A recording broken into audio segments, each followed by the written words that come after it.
আসলে আপনি জানেন আমাদের বলবো না যে ফাইন্যান্সিয়ালি একটু ডিফিকাল্ট সিচুয়েশন, এটা আমরা সবাই জানি যেহেতু আমরা সবাই বাংলাদেশে থাকি। সেই জন্যই কিন্তু ব্যাপারগুলো আসলে আপনি মনে করেন এক্সটেনশন দিচ্ছি আমরা।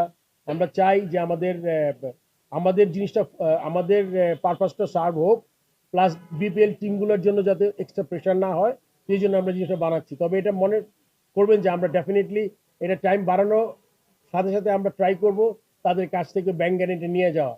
আপনি যে আবার আপনি বলেছেন আপনি জানেন যে আমরা ব্যাংক গ্যারেন্টি অ্যামাউন্টটা কমিয়েছি বিকজ এই সিচুয়েশনের জন্যই কিন্তু এখন খুব ডিফিকাল্ট যেটা যাওয়া যাবে। যেমন স্পন্সরের ব্যাপারে মানে আমি বলবো যে এই সময়ে Madhumati bank was so kind, এত টাকা স্পন্সর আমরা পেয়েছি, এটা তো উই আর সো হ্যাপি। কিন্তু অন্য ক্ষেত্রে স্পন্সর খুব সহজ হচ্ছে না আর কি আমাদের।